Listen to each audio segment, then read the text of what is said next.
పరిశుద్ధమైనటువంటి వాక్యమును వినే సమయంలోనికి మనము వచ్చి ఉన్నాం. దేవుని మహాకృపను బట్టి పరిశుద్ధ లేఖన భాగంలో నుండి ఒక మాటను మనము చదువుకొని దేవుని యొక్క వాక్యాన్ని మనము ధ్యానం చేసుకుందాం. చదవండి. మత్తయి సువార్త 9వ అధ్యాయము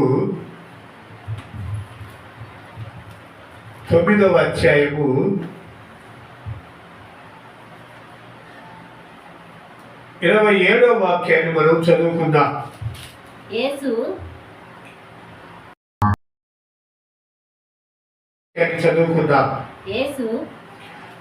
యేసు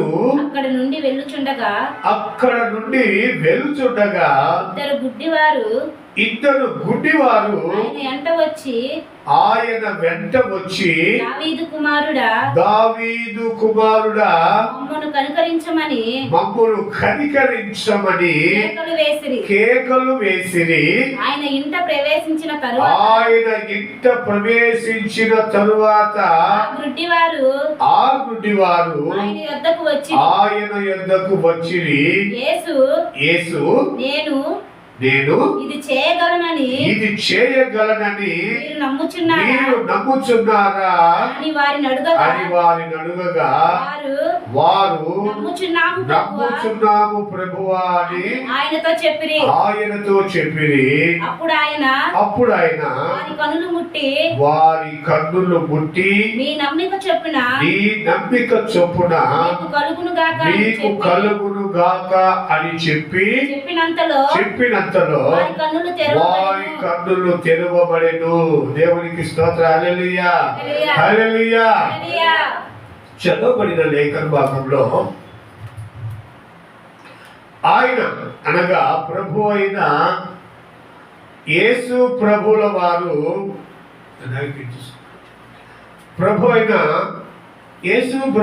వారు ఒక ప్రాంతంలో నుంచి వెళుతూ ఉంటే యేసయ్య ఎక్కడికి వెళితే అక్కడ జనాలు గుంపులుగా ఆ ప్రాంతం ఆయనతో కూడా వెంబడిస్తూ ఉన్నారు.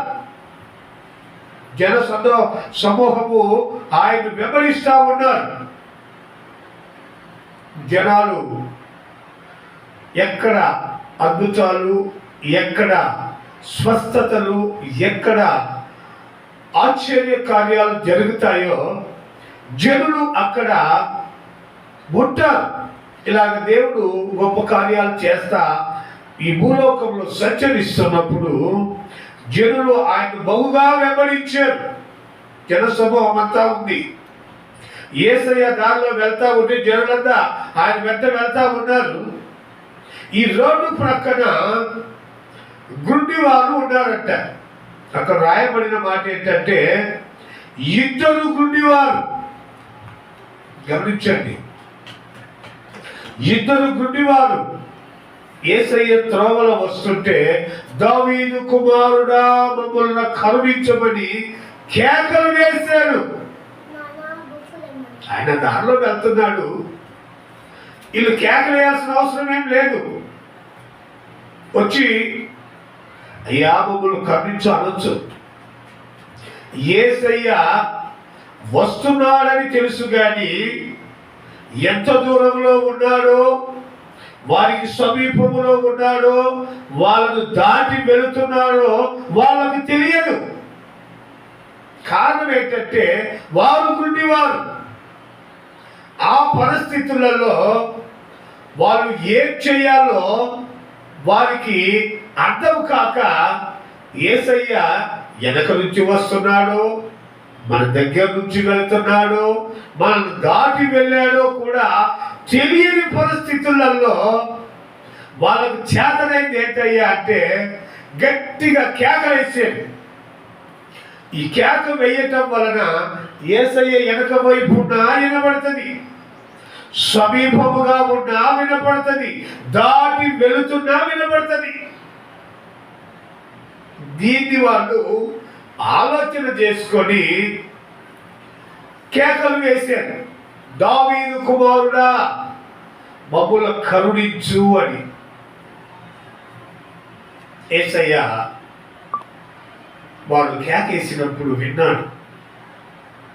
విని నేను మిమ్మల్ని స్వస్థపరుస్తానని మీరు నమ్ముతున్నారా అని అడిగాడు. మళ్ళా నమ్ముతున్నామయ్యా, నమ్మకం ఉండబట్టే కేకలేసాము అంటే వారి నమ్మిక చొప్పున యేసయ్య వారికి కళ్ళు ఇచ్చాడు.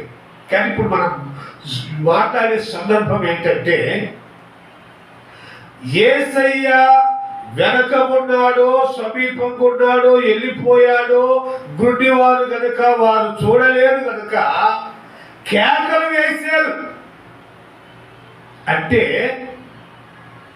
యేసయ్య ఆ పరిసర ప్రాంతాల్లో ఉన్నాడని వీళ్ళకు తెలుసు, ఆ దారి వెంట వస్తున్నాడని తెలుసుకున్నారు. ఎవరో చెప్పారు, ఏంటయ్యా ఈ జనాలని అడిగితే, ఆ యేసు ప్రభు బోధకుడు ఈ దారిన వెళ్తున్నాడు, ఈ దారి బట్టి వస్తున్నాడని ఎవరో చెప్పారు, సమాచారం తెలుసుకున్నారు.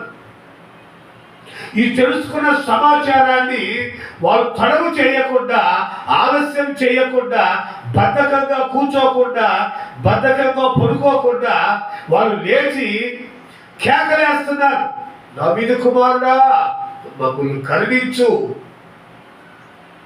ఈ కేక వేయటంలో చాలా మేలులు దాగి ఉన్నాయి.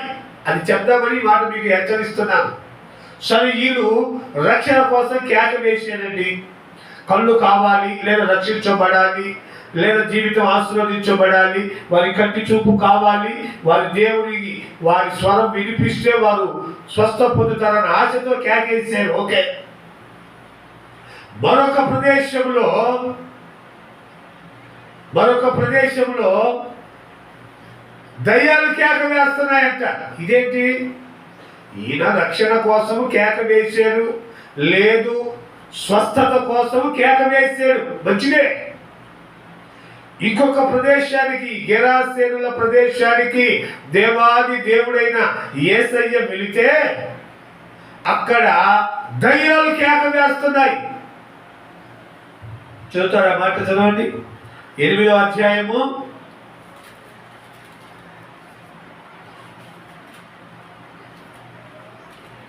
29వ వాక్యం.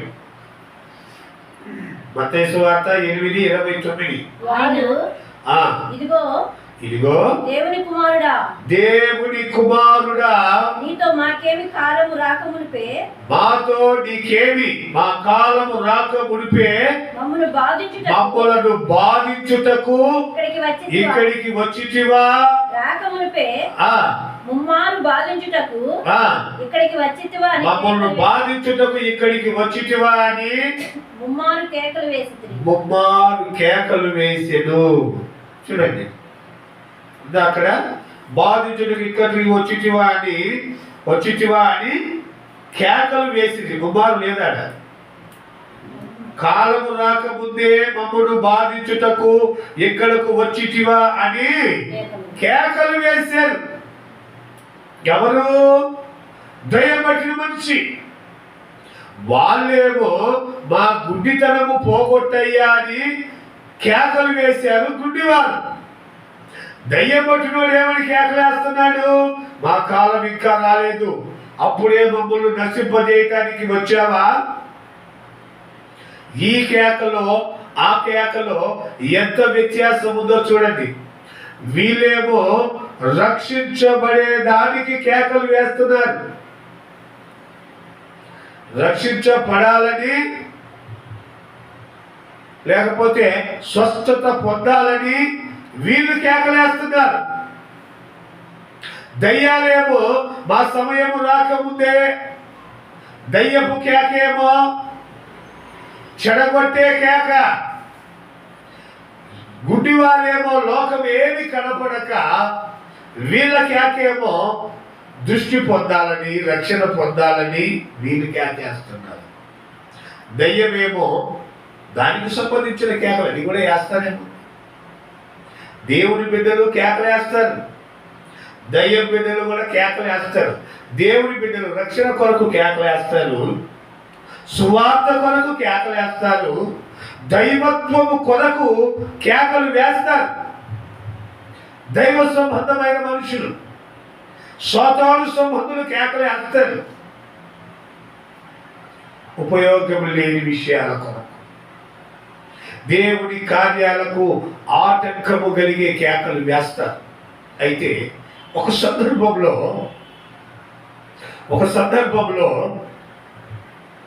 దేవాది దేవుడు ఒక ప్రజలను ఏర్పాటు చేసుకొని వారికి స్వతంత్రత కలిగినటువంటి పాలు తేనెలు ప్రవహించేటువంటి ఘనమైన విలువైన దేశాన్ని వారికి ఇవ్వాలి అని వారికి చెప్తున్నాడు. మీరు నేను చెప్పేటువంటి ప్రదేశానికి వెళ్ళి అక్కడ మీరు నేను చెప్పిన ప్రదేశం అంతా మీరు కలియ తిరిగి ఆ ప్రదేశాన్ని అంతా మీ పాదాలతో త్రొక్కి ఆ ప్రదేశాన్ని మీరు స్వాధీనపరచుకోవాలి. కనుక మీరు ఏం చేస్తారంటే అక్కడ బిగ్గరగా కేకలు వేయండి. ప్రార్థన చేయండి అల్లే. చదువుతారా? మా చదవండి ఒకసారి. యెహోషువ గ్రంథము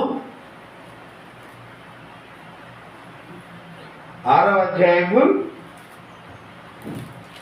20వ వాక్యంలో ఉంటుంది. యెహోషువ 6. యాజకులు బూరలు ఊదగా ప్రజలు కేకలు వేసిరి. కేకలు వేసిరి. ఏమని కేకలు వేశారు? ఆ బూర ధ్వని వినినప్పుడు ప్రజలు ఆర్భాటముగా కేకలు వేయగా ప్రాకారం ఎరికో ప్రాకారాలు పట్టు పట్టు పట్టు పట్టు పట్టు పట్టు పట్టు కూలిపోయినాయట. అవి ఎంత పెద్ద ప్రాకారాలో తెలుసా? ఆ ప్రాకారం మీద రథాలు తిరిగే ప్రాకారము. అదే చిన్న ప్రాకారం కాదు, ఒక సింగిల్ గోడ. ఈ రోజుల్లో ఒక ఇటుక గోడ, బ్రిక్స్ రాయి గోడ, అవి గట్టిగా పెట్టాడు ఉండవు. బలమైన గట్టిగా తంతే కూడా కింద పడతాయి. ఈ గోడలు ఇప్పటికో ఆ గోడ అట్లాంటి గోడ కాదు. ఆ గోడల పైన రథాలు వెళ్ళిపోతాయి.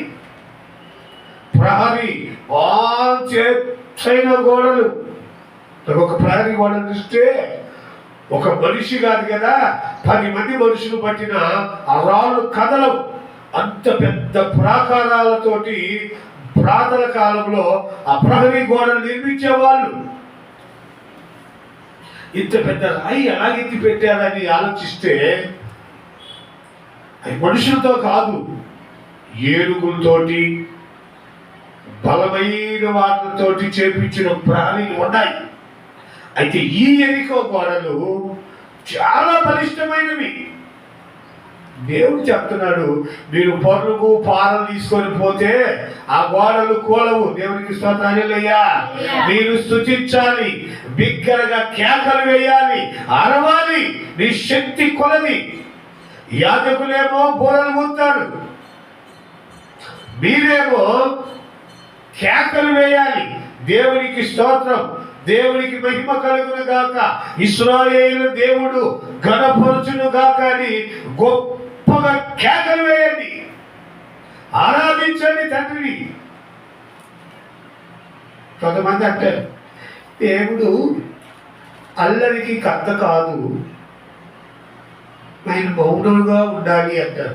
మౌనముగా ఉండే సమయంలో మౌనముగా ఉండాలి, కేకలు వేసే సమయంలో కేకలు వేయాలి. అది బైబిల్ యొక్క క్రమం. గుడ్డివాడు మౌనంగా చోట పక్కన ఉంటే వాడికి స్వస్థత లేదు.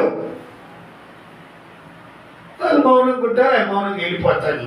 ఈయన ఎప్పుడు వచ్చాడో ఈ గుడ్డలో తెలియదు, వెళ్ళిపోతాడు.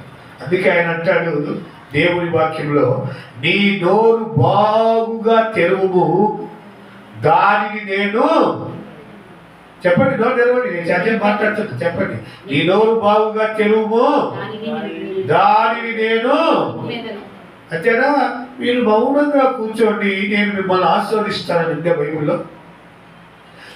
మౌనముగా ఉండుట సీయోనులో స్తుతి చెల్లించుట. విజయం కాదని స్తుతి చెల్లించేదానికి. మామూలుగా లోకరీతిగా కూడా కొంతమంది అంటారు, ఎవరైనా పోతే స్వర్గస్థులైతే వారి ఆత్మశాంతి కొరకు మనము కొంచెంసేపు మౌనముగా ఉందాము. మౌనం వహిస్తారు. మౌనం వహించింది ఇప్పుడు ఎవరు చెప్పి ఎవరి కోసమో? సచివుడి కోసం.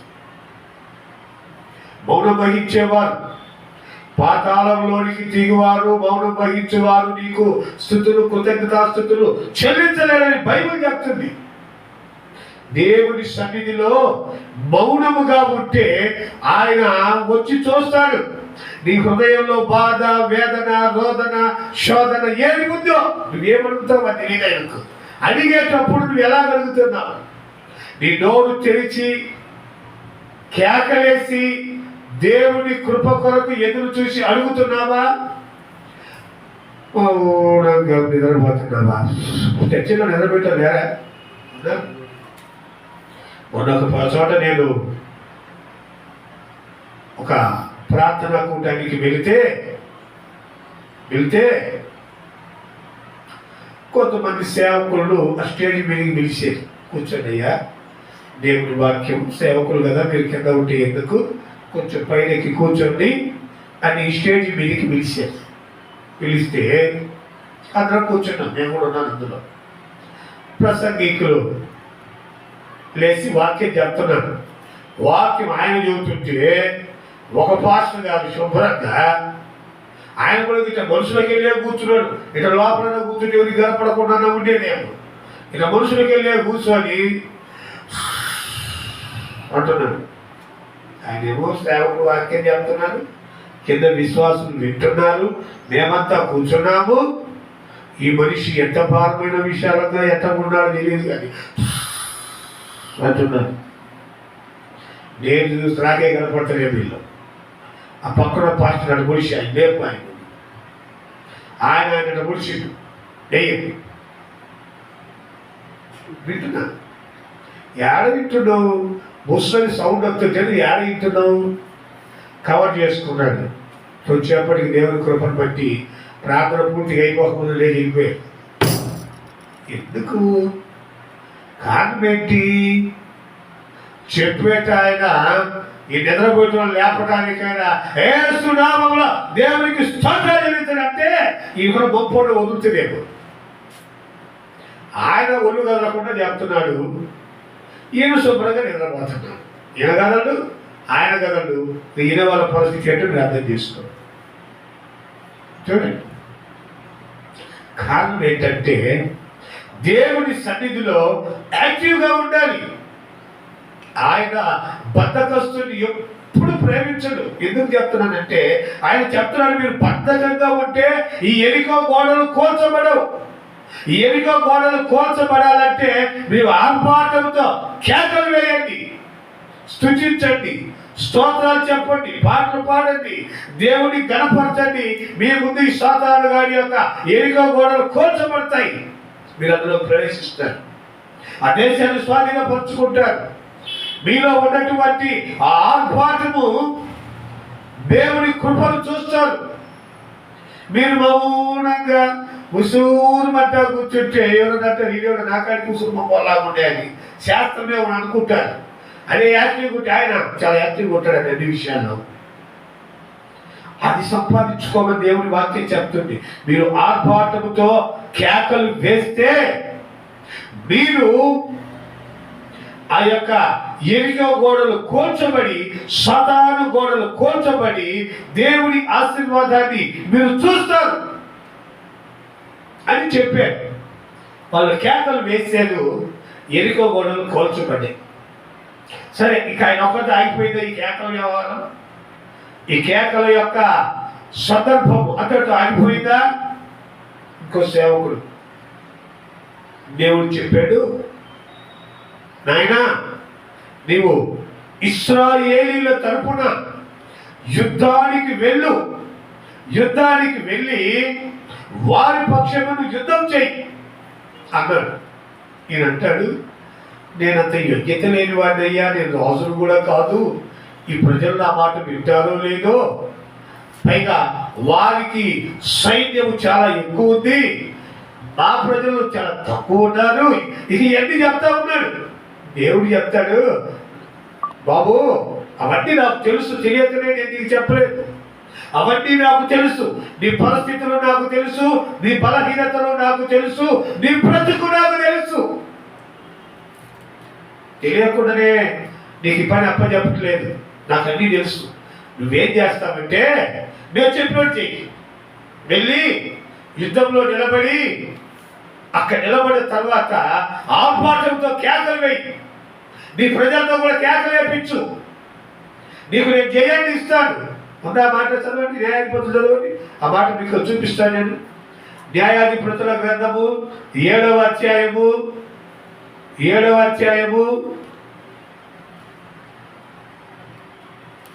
న్యాయాధిపతుల గ్రంథము 7వ అధ్యాయము 20వ వాక్యంలో ఉంటుంది. న్యాయాధిపతుల గ్రంథము 7వ అధ్యాయము 20వ వాక్యం. అట్లు ఆ మూడు గుంపుల వారు బూరలు ఊదగా ఆ కుండలను పగలగొట్టి ఎడమ చేతులలో దివిటీలను కుడి చేతులలో ఊదుటకు బూరలను పట్టుకొని యెహోవా ఖడ్గము గిద్యోను ఖడ్గము అది కేకలు వేసిరి. దేవునికి స్తోత్రం. హల్లెలూయా, హల్లెలూయా.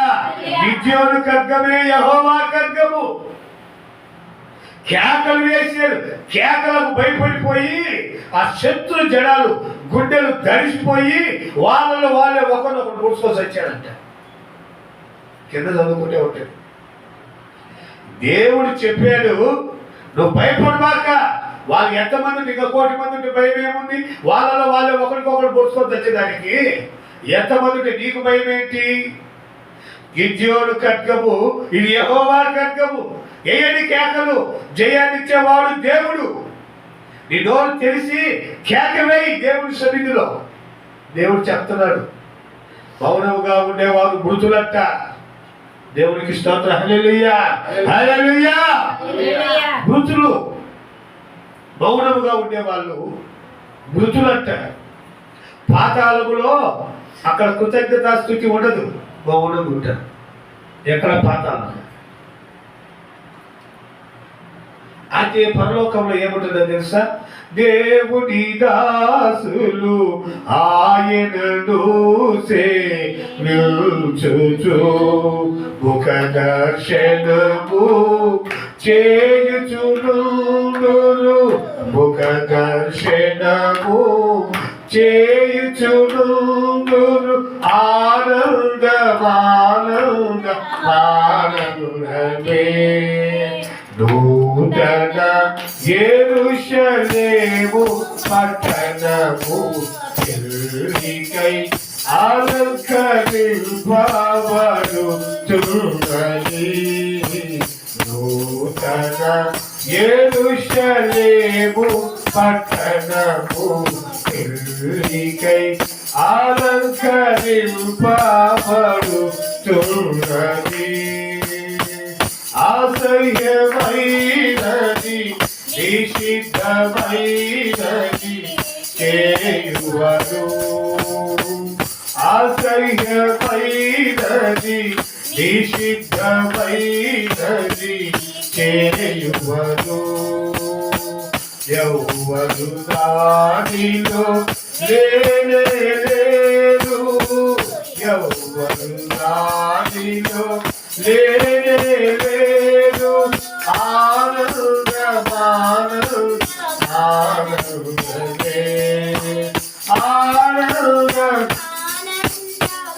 ఆనందమే నూతన యెరూషలేము పట్టణము పెళ్ళికై అలంకరింపబడుతున్నది. దేవుని దాసులు ఆయనను సేవించుచు, దేవుని ఆయనను సేవించుచు ముఖదర్శనము చేయుచును ముఖదర్శనము చేయుచును ఆనంద ఆనంద ఆనందమే ఆనంద ఆనంద ఆనందమే నూతన యెరూషలేము వెలుగికై అలంకరింపబడుచున్నది. అసలు హల్లెలూయా. పాతాళంలో ఉండే వాళ్ళేమో మౌనముగా ఉంటారు, పరలోకములో ఉండేవారేమో దేవునికి స్తుతులు చెల్లిస్తా ఉంటారు. యెషయా గ్రంథము 6వ అధ్యాయంలో ఉంటుంది, కెరూబులు శరూబులు యెహోవా పరిశుద్ధుడు యెహోవా పరిశుద్ధుడు యెహోవా పరిశుద్ధుడని ఆయన్ను నిత్యము స్తుతిస్తూ ఉంటారు, మౌనంగా ఉంటారు. గమనించండి, ఈ కేకలు వేయటం వలన గుడ్డివారు యేసయ్య ఆ రాకను గమనించి వారి స్వరముతో గట్టిగా బిగ్గరగా, అక్కడ రాసిన మాట బిగ్గరగా కేకలు వేశారు. ఇంకొక గుడివాడిని కూడా యేసయ్య స్వస్థపరిచాడు. వానికి ఏం చేశాడో తెలుసా? ఇలా ఊరికే ఆ కళ్ళు ముట్టాడు, చూడండి నాయన అంటే చూసాడు. ఆ గుడివాడిని నేల మీద పూసి బురద చేసి వాడి కళ్ళకు రాసి సిలోహు అనే కోడేరుకు వెళ్ళి నువ్వు కడుక్కో, నీకు దృష్టి వస్తుంది అని చెప్పాడు.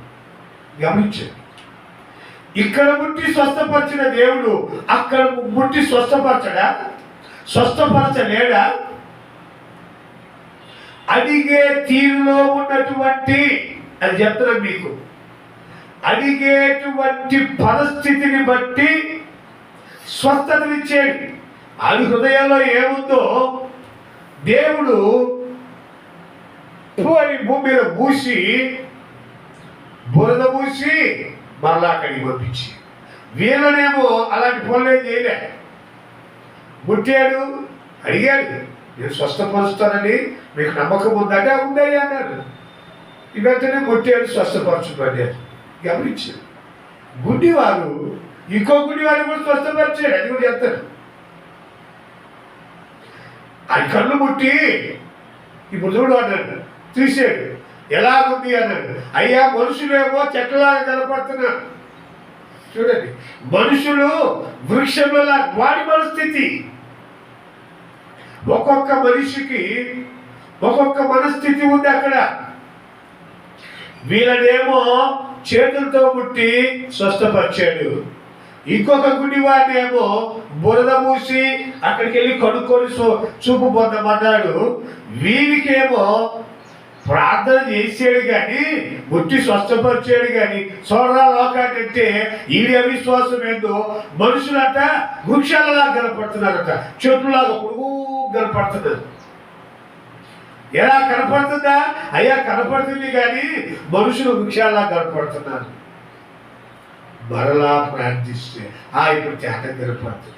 మనస్సులో వారి యొక్క స్థితి, అలాంటి పరిస్థితులను ఆయన గమనిస్తున్నాడు.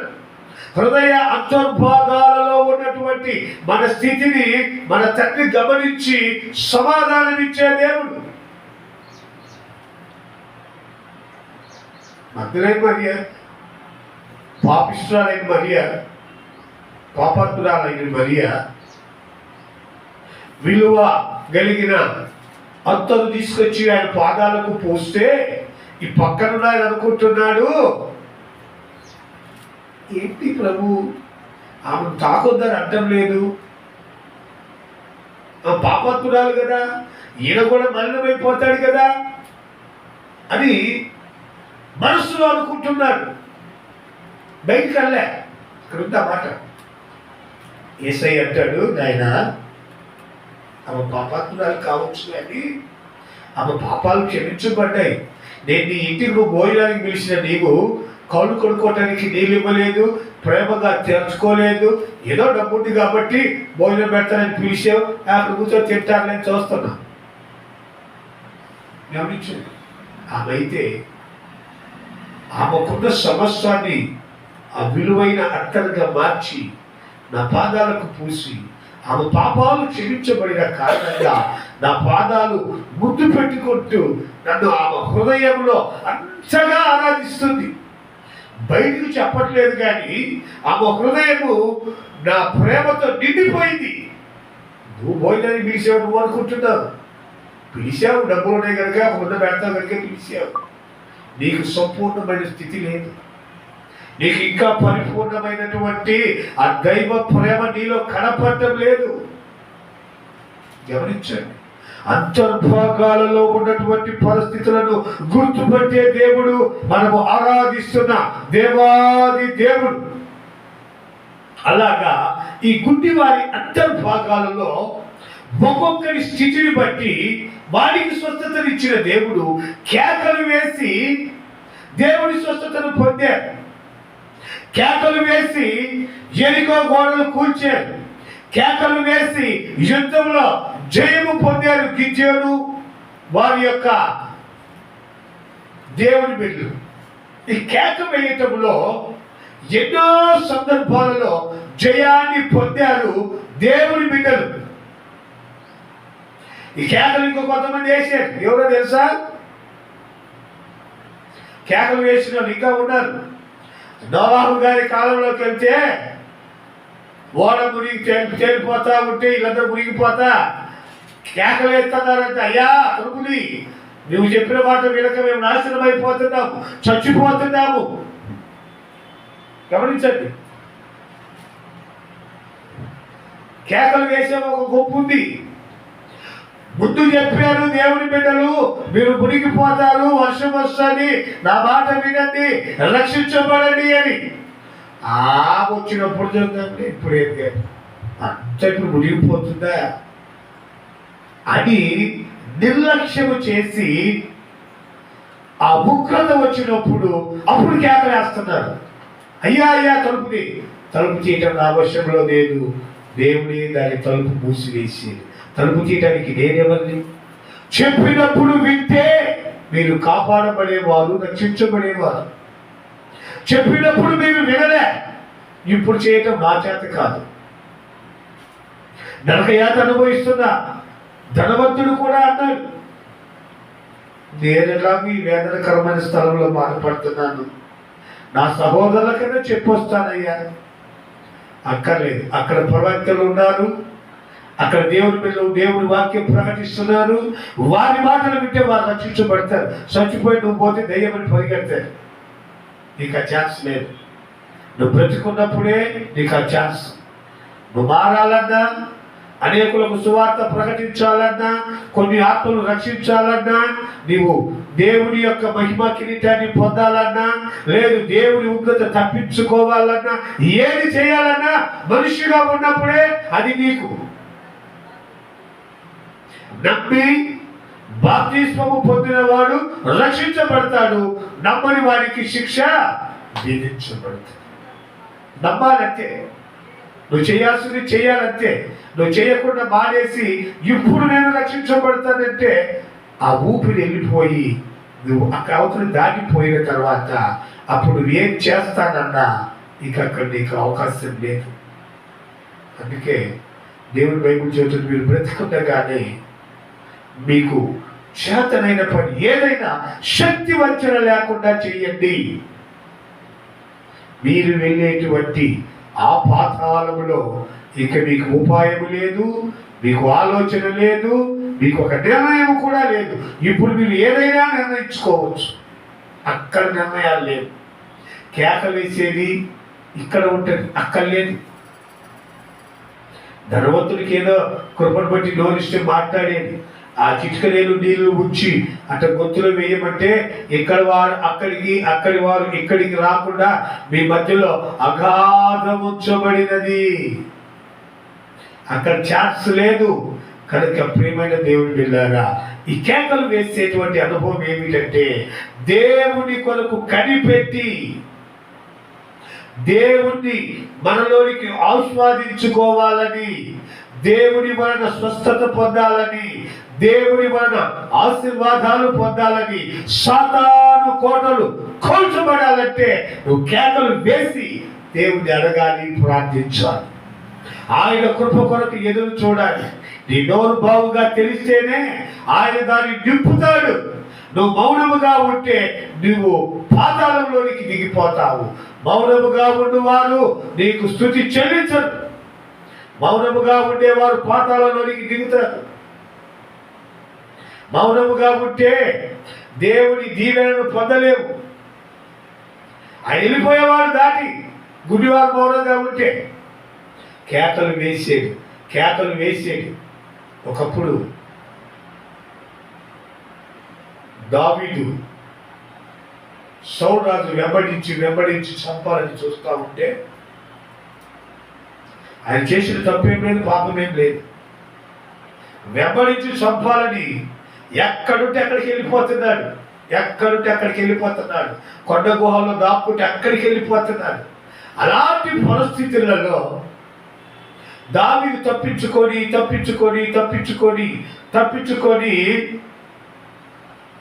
కొండ బీటుల్లో దాక్కుంటే అక్కడికి కూడా వెళ్ళాడు చంపాలని. చంపేయాలని ఎవరిని? దావీదును. అయితే రాజు కదండి, కొండల్లో గుట్టల్లో తిరిగి ఒక గుహలో పోయి అలసిపోయి దెబ్బగా పడుకొని గోట పెట్టేసి నిలబోతున్నాడు. ఆయనతో కూడా నా కాపాడేటోళ్ళు కూడా వాళ్ళు గోట పెట్టేసారు. రాజుగారు కొడుకుని మనం ఏం చేస్తున్నాం? ఈ తరమబడేటువంటి వ్యక్తికి నిద్ర పట్టలేదు. ఆయన సౌలును చూసి ఆయనను చంపడానికి అవకాశం ఉన్నా చంపకుండా దూరంగా పోయి వెనక వైపు నుండి కేకలు వేస్తున్నాడు. చదవండి ఆ మాట. సమూయేలు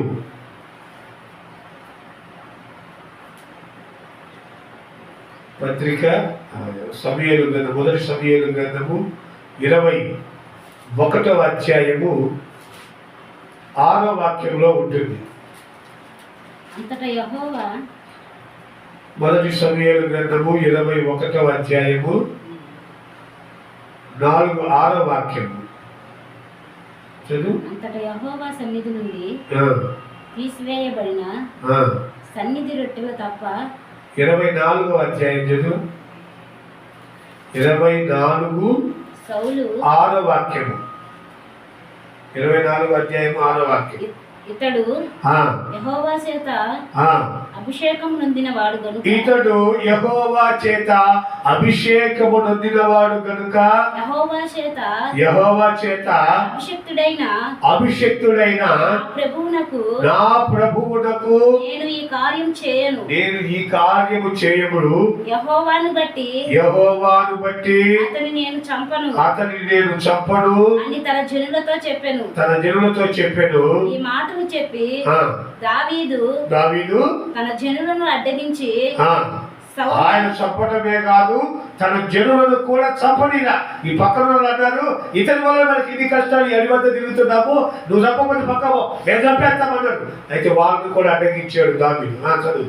తర్వాత సౌలు లేచి గుహలో నుండి బయలువెళ్ళి మార్గమున పోయెను. అప్పుడు దావీదు లేచి గుహలో నుండి బయలువెళ్ళి నా ఏలినవాడా రాజా అని సౌలు వెనుక నుండి కేకవేయగా సౌలు వెనుకకు చూసెను. దావీదు నేల సాష్టాంగపడి నమస్కారం చేసి సౌలుతో ఇట్లనెను, దావీదు నీకు కీడు చేయనుద్దేశించుచున్నాడని జనులు నీకు వచ్చిన ఆలోచన కాదు, జనులు చెప్పిన మాటలు నీవెందుకు వినుచున్నావు? ఆలోచించుము. ఈ దినమున గుహలో నా చేతికి అప్పగించను, ఆ, అది నీ కళ్ళారా చూసితివే. కొందరు నిన్ను చంపమని నాతో చెప్పినను నేను నీ యందు కనికరించి ఇతడు యెహోవా చేత అభిషేకము నొందినవాడు కనుక నా ఏలిన వాడిని చంపనని నేను చెప్పి తిని నా తండ్రిని చూడుము, ఇదిగో చూడుము, నిన్ను చంపక నీ వస్త్రపు చెంగు మాత్రమే కోసితిని కనుక నా వలన నీకు కీడు ఏ మాత్రమును రాదనియు నాలో తప్పిదము ఎంత మాత్రము లేదని నీవు తెలుసుకొనవచ్చును. దేవునికి స్తోత్రం. హల్లెలూయా, హల్లెలూయా. కేకలు వేసినది లేదా? మరి చదవలేదు ఏంటి? చదువు తప్పించారు. చదవండి. సమూయేలు 24 చదువు.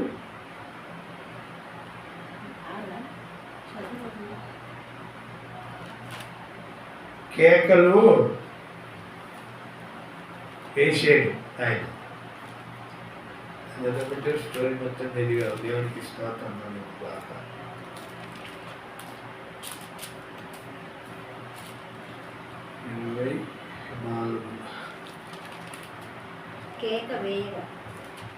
ఎనిమిదవ వాక్యం వెనుక నుండి అప్పుడు దావీదు, 8వ వాక్యం, అప్పుడు దావీదు లేచి గుహలో నుండి బయలు వెళ్ళి నా ఏలినవాడా రాజా అని సౌలు వెనుక నుండి కేక వేయగా సౌలు వెనుక చూశాడు. అది తప్పించేశాడు.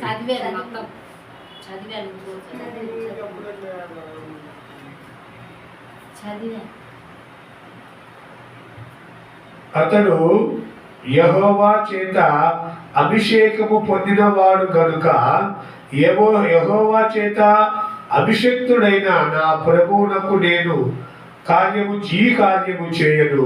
యెహోవాను బట్టి అతన్ని నేను చంపనని అతని జనులతో చెప్పెను. ఈ మాటలు చెప్పి దావీదు తన జనులను అడ్డగించి సౌలు మీదికి పోనీయక ఆపెను. తరువాత సౌలు గుహలో నుంచి బయలు వెళ్ళి మార్గమున పోయెను. అప్పుడు దావీదు లేచి గుహలో నుండి బయలు వెళ్ళి నా ఏలినవాడా రాజా అని సౌలు వెనుక నుండి కేకలు వేయగా సౌలు వెనుక నుండి కేకలు వేసి ఆయన బయటికి వెళ్ళిపోయాడు. దావీదు కూడా ఆ గుహలోనే ఉన్నారు అందరూ. దావీదు బయటకు వచ్చి సౌలుతో కేకలు వేసి ఈ మాట చెప్తున్నాడు. నువ్వు జనులు చెప్పిన మాటను ఎందుకు వింటున్నావు? నేను నీకు హాని చేయ తలపెడుతున్నానని ఎందుకని నమ్మి నన్ను చంపడానికి వస్తున్నావు? కేకలు చెప్తున్నాడు.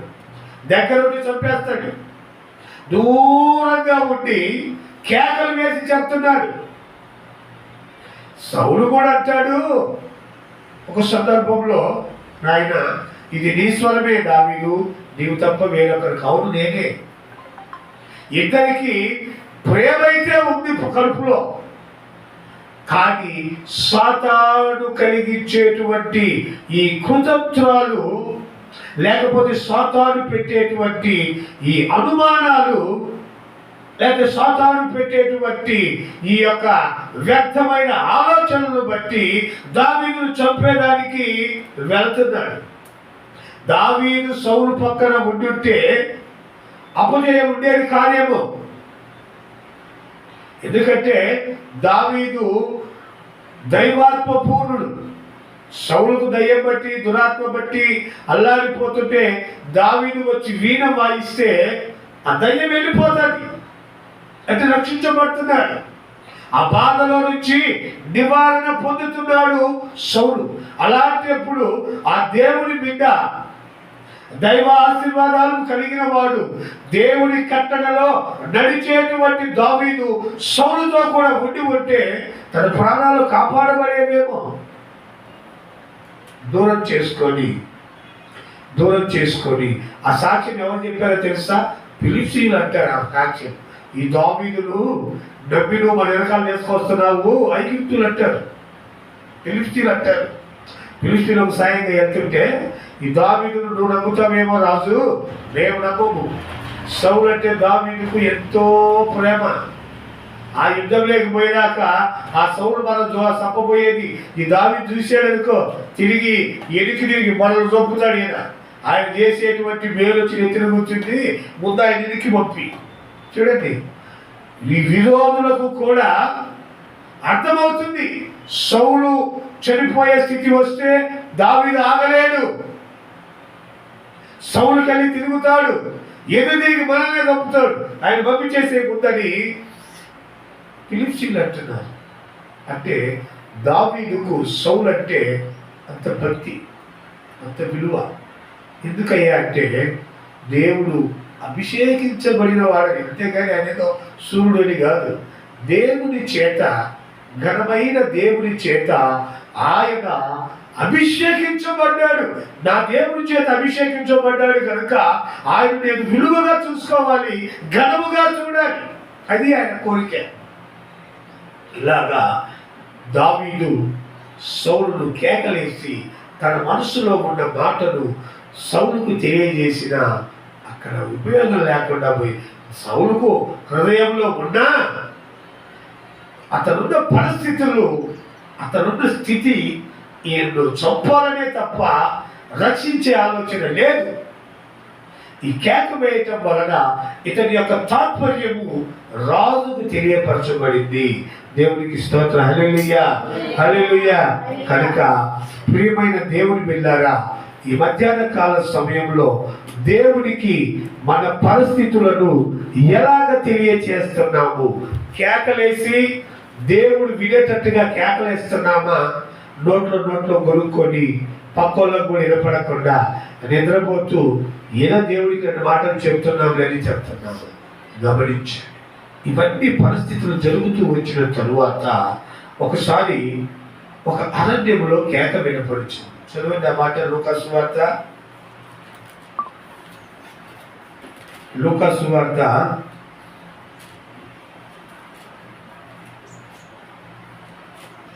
3వ అధ్యాయము 6వ వాక్యంలో ఉంటుంది. చదవండి.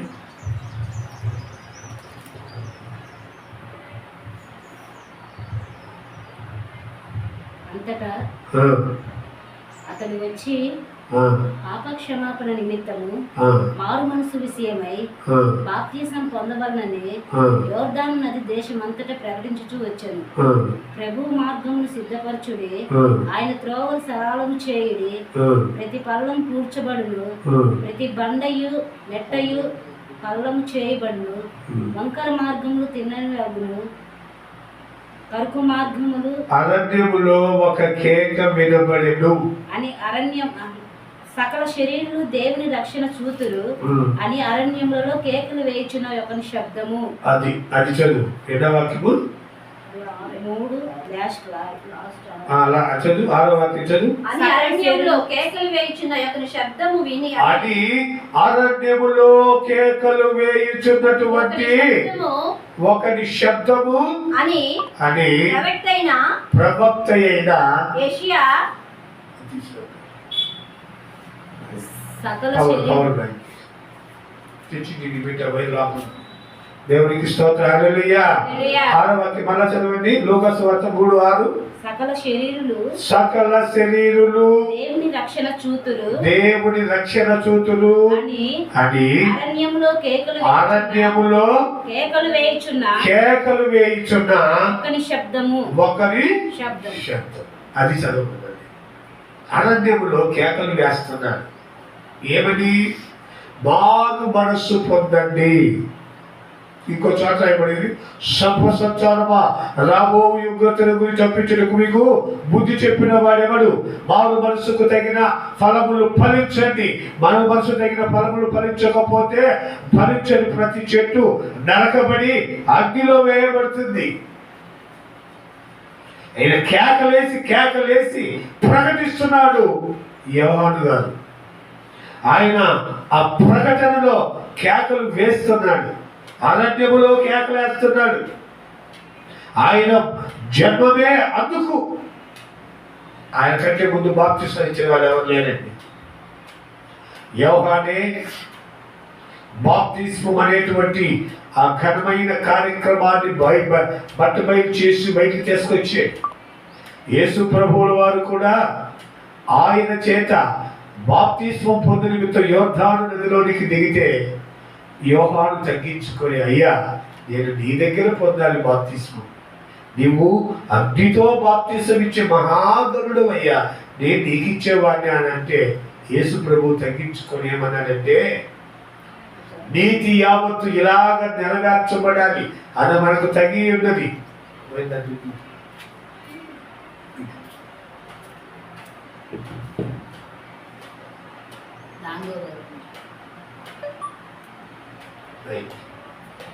దేవునికి స్తోత్రం, హల్లెలూయా. ఆయన చెప్తున్న మాట, నీతి యావత్తు ఇలాగ నెరవేర్చబడాలి కనుక నువ్వు దీన్ని జరిగించు. ఆయన కేకలేస్తున్నాడు, సువార్తను ప్రకటిస్తున్నాడు. కేకలేసి ఆయనలో ఉన్న శక్తినంతా కూడగట్టుకొని సువార్తను ప్రకటిస్తున్నాడు. మారు మనసు పొందండి. ఎంత కేకలేసినా ఈ జనాలకు మారు మనసు రాదు. వచ్చి ఆయన ప్రశ్నలు అడుగుతున్నాడే తప్ప తమ బ్రతుకు మార్చుకోవటం లేదు. వచ్చి కేకలేసి ఆయన వాక్యం చెప్తుంటే, సువార్త ప్రకటిస్తుంటే, మారు మనసు పొందమని చెబుతుంటే వీళ్ళకు అవి వినపడవు. నువ్వు ఏలియావా? నువ్వు ప్రవక్తవా? ఈ మాటలు అడుగుతుంది తెలుసు. ఆయన కేకలేసి నోరు నిండిపోతుంది. కేకలేసేది ఎందుకు? నేను ఎవరైతే మీకెందుకు రా బాబు, నేను మార్గాన్ని సరళం చేసేవాడిని, మీకు మార్గాన్ని చూపేటాన్ని. నేను నీళ్ళలో బాప్తిస్మం ఇస్తాను, నా వెనుక వచ్చేవాయన గరుడు అగ్నితో బాప్తిస్మం ఇస్తాడు, ముందు దీంట్లో సిద్ధపడండి, దాంట్లోనికి వెళ్ళండి, దీంట్లో సిద్ధపడండి అని ఆయన మొత్తుకుంటుంటే, కేకలు వేస్తుంటే ఈ కేకలు వీళ్ళకి వినపడటం లేదండి. కేకలు వినపడటం లేదు. కొంతమంది బాప్తిస్మం పొందారు, వాళ్ళు యేసు ప్రభువుల వారు కూడా ఉన్నారు.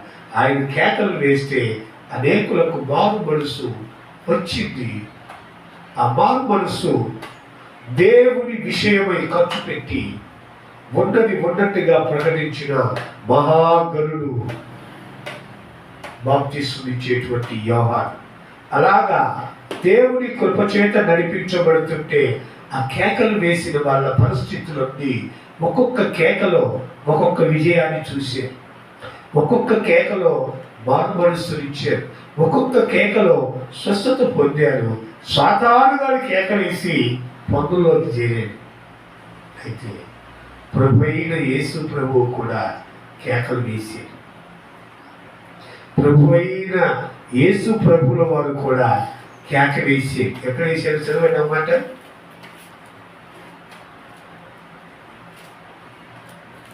లూకా సువార్త 23వ అధ్యాయము 46వ వాక్యంలో ఉంటుంది.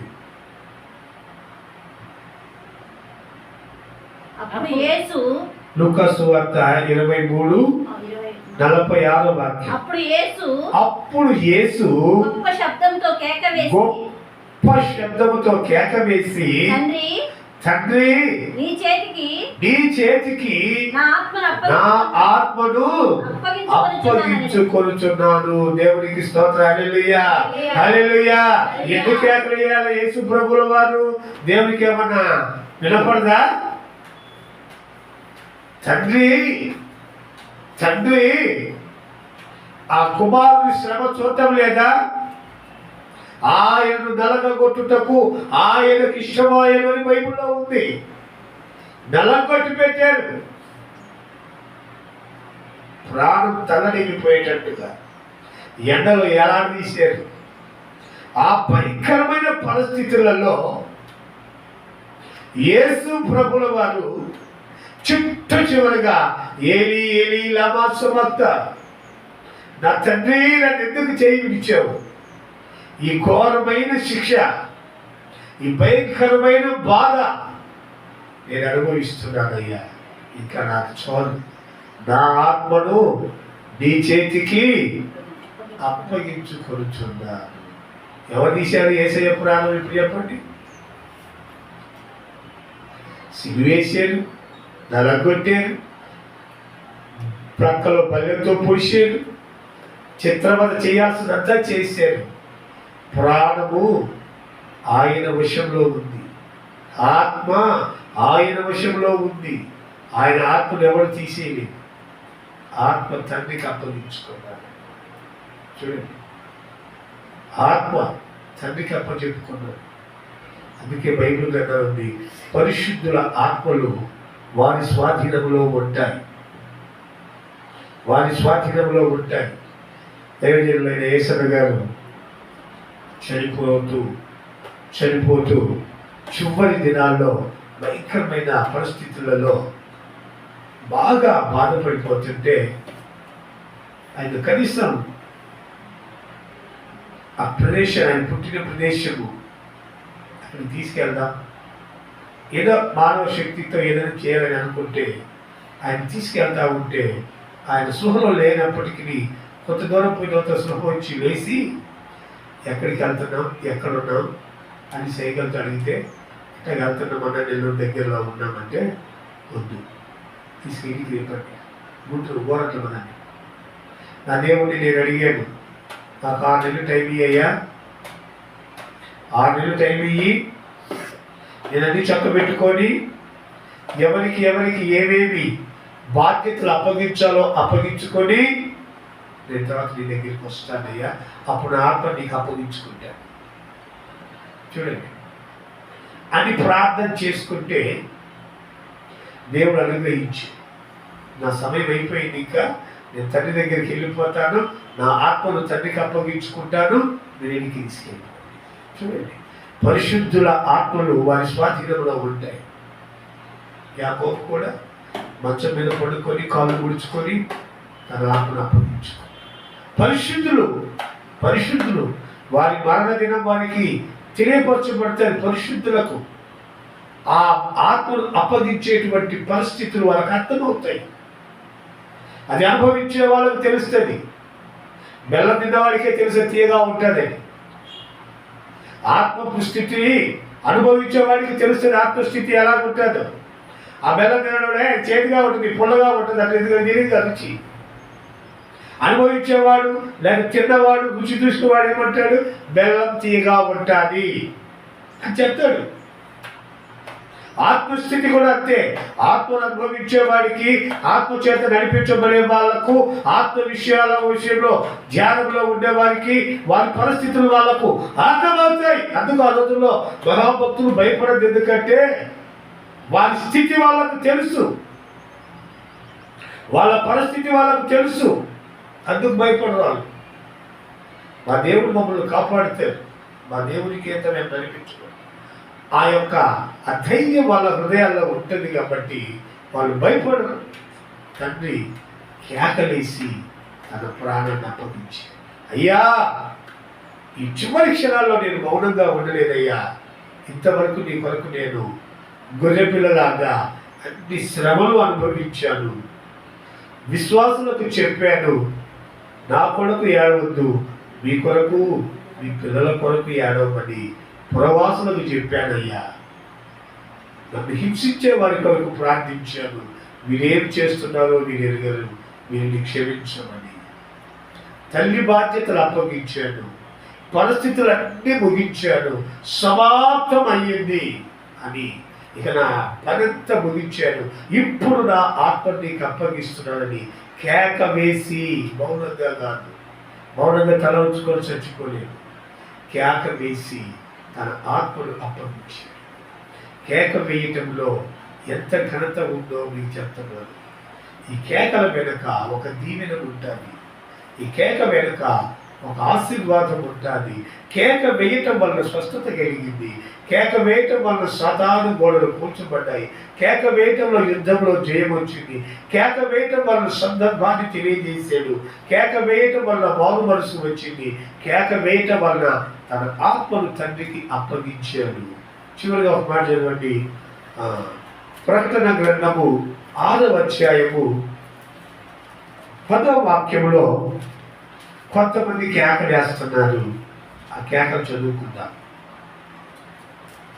ప్రకటన 6వ అధ్యాయము 10వ వాక్యము. వారు నాథ సత్యస్వరూపి పరిశుద్ధుడా ఎందాక తీర్పు తీర్చకయు మా రక్తము నిమిత్తము భూ నివాసులకు ప్రతిదండన చేయకయు ముందువని బిగ్గరగా కేకలు వేసిరి. దేవునికి స్తోత్రం. హల్లెలూయా, హల్లెలూయా.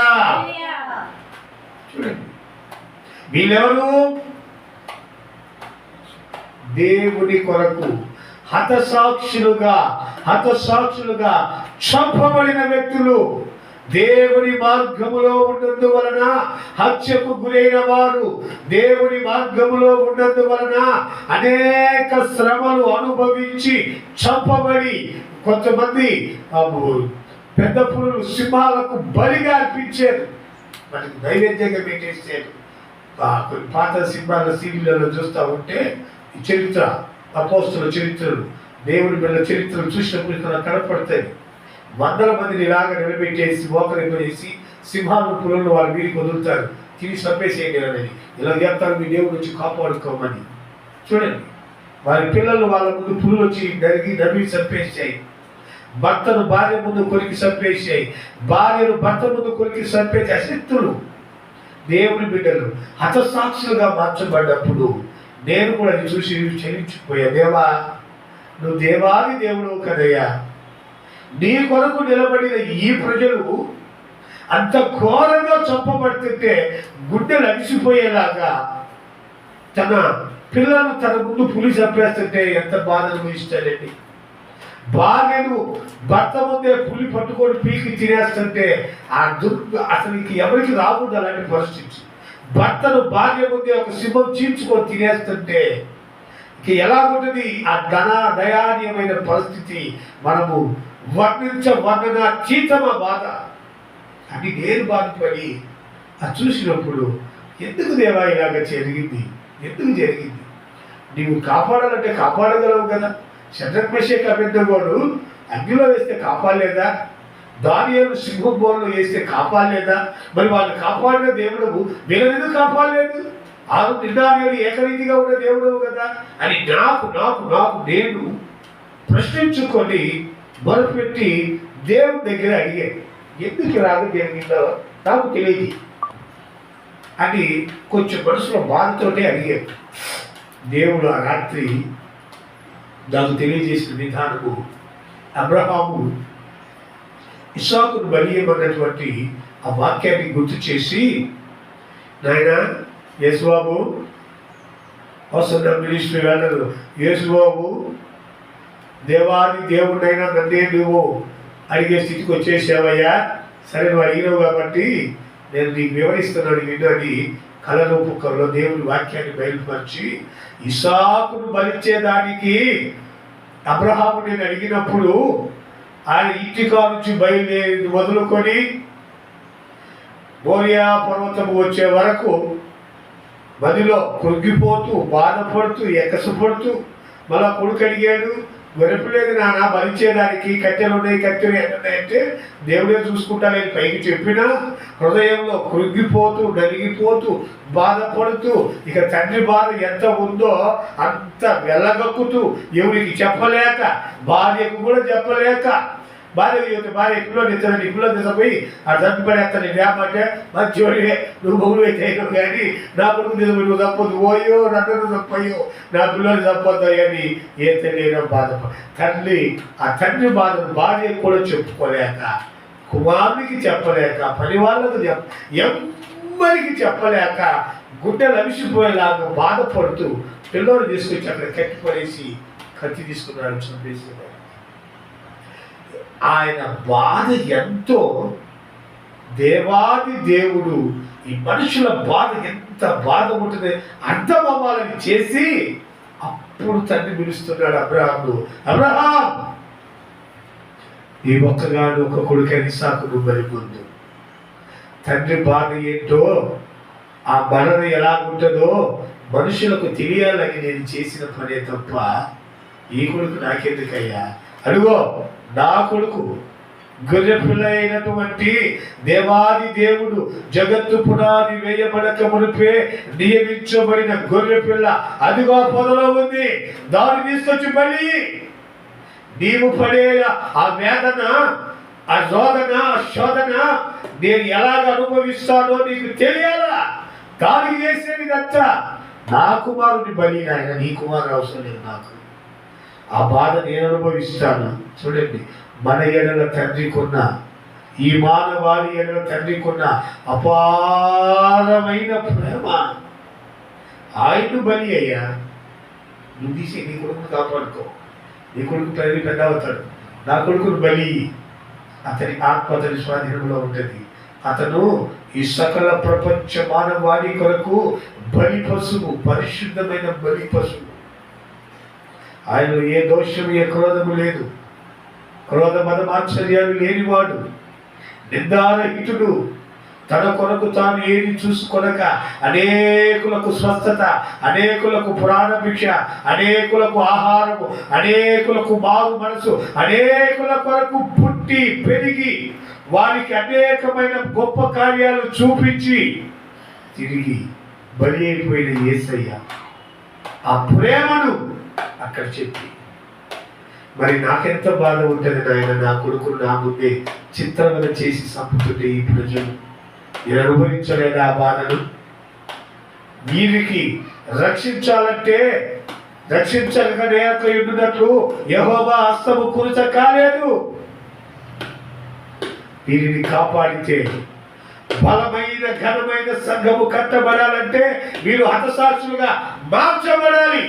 అప్పుడు గట్టి గింజలు బయటకు వస్తాయి, అప్పుడు గట్టి గింజలు బయటకు వస్తాయి, తాళు గింజలు వెళ్ళిపోతాయి. అమ్మో యేసయ్య నమ్ముకుని చంపేస్తామో బాబో వెళ్ళిపో, తాళు గింజలు నాకు అవసరం లేదు, గట్టి గింజ నిలబడుతుంది. నేను బ్రతికితే క్రీస్తు కొరకు, చావైతే లాభమే.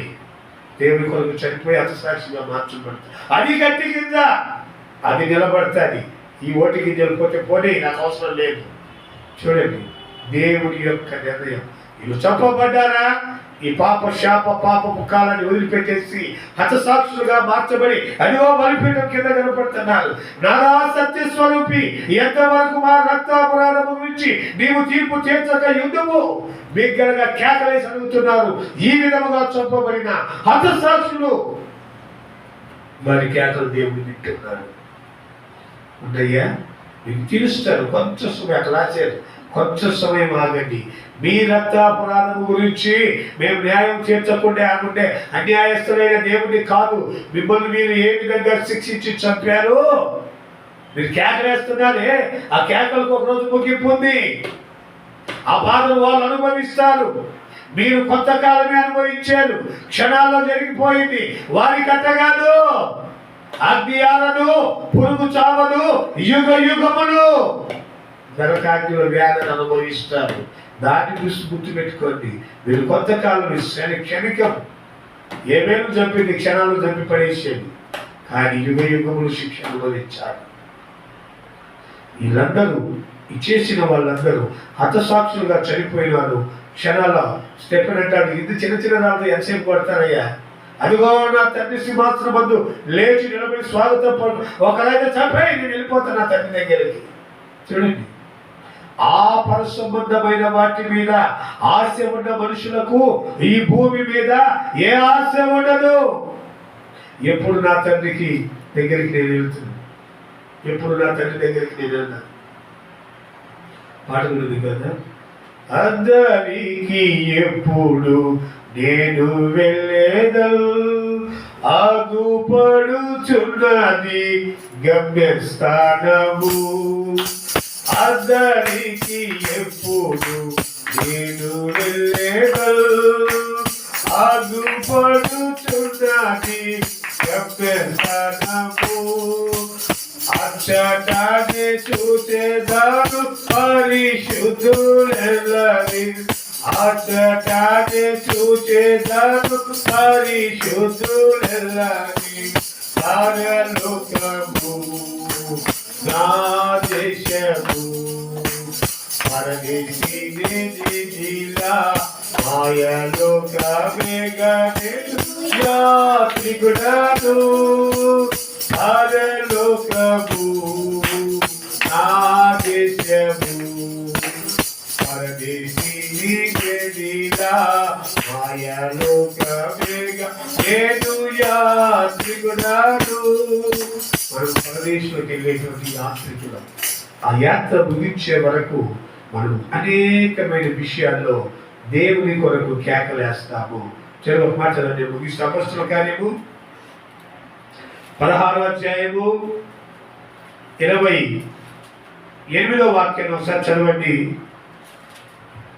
అతడు దీపం తెమ్మని చెప్పి లోపలికి వచ్చి 16వ అధ్యాయం 28వ వాక్యం 28వ వాక్యం. అప్పుడు సౌలు, నీవు ఏ హాని చేసుకొనవద్దు, మేమందరము ఇక్కడనే ఉన్నామని బిగ్గరగా కేక వేశాను. అది ఎవరికి? జైలు అధికారి పౌలు శీలలు పాటలు పాడుతూ ఉంటే చేస్తాల పురాణాలు కదిలించబడ్డాయి. అందరు బయటకు వచ్చేసారు. ఇక జైలు అధికారి చూసి, అమ్మో జైలు గోడలు బయటపోయినాయి, ఖైదీలంతా పారిపోయారు, రాజు నా ప్రాణం తీసేస్తాడు అని కత్తి తీసుకొని పొడుచుకొని చచ్చిపోతే సౌలు కేకలేస్తున్నాడు. పౌలుగా మార్చబడిన తర్వాత, ఇదిగో జైలు అధికారి, నువ్వేం హాని చేసుకోవద్దు, మేము ఎక్కడికి వెళ్ళలేదు, అందరం ఇక్కడే ఉన్నాము. కేకలేసాడు. కేకలేకపోతే మనిషి పైకెత్తి పోల్చుకుని ప్రాణాలు పోతాయి. పౌలు గారు చూసాడు ఆ చీకట్లో, నువ్వే హాని చేసుకోవద్దు, ఇక్కడ మేమందరం ఇక్కడే ఉన్నాము, నువ్వు ఆగు అని కేకలేసాడు. ఆయనకేమవసరం కేకలేదని? జైల్లో పెడితే దేవుడిని సూచిస్తూ ఉన్నాడు. ప్రాణము కాపాడటము కొరకు, రక్షించేదాని కొరకే దేవుడు నిర్ణయించుకున్న దేవుడి బిడ్డ కనుక కేకలేసి చెప్తున్నాడు, మేమెక్కడికి వెళ్ళలేదు, నువ్వు ఏ హాని చేసుకోవద్దు, మేము ఇక్కడే ఉన్నాము. దేవునికి స్తోత్రం. హల్లెలూయా, హల్లెలూయా. ఈ కేకలు వేయటం వలన ప్రాణాలు కాపాడబడ్డాయి. కేకలు వేయటం వలన రక్షణ మారు మనసు వచ్చింది. కేకలు వేయటం వలన సాతాను గోడలు కూల్చబడ్డాయి. కేకలు వేయటం వలన దేవుని ఆత్మను అప్పగించాడు. కేకలు వేయటం వలన ఆత్మలకు శాంతిని, సమాధానం ఇచ్చాడు.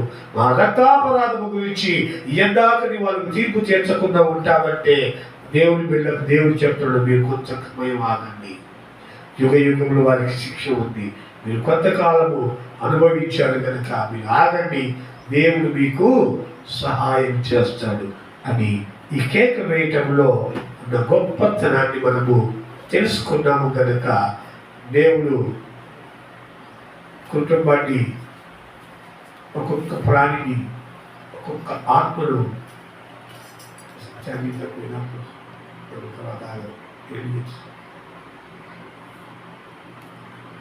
అలాగా దేవుని కృప చేత కేకలు వేసిన వాళ్ళందరి జీవితాల్లో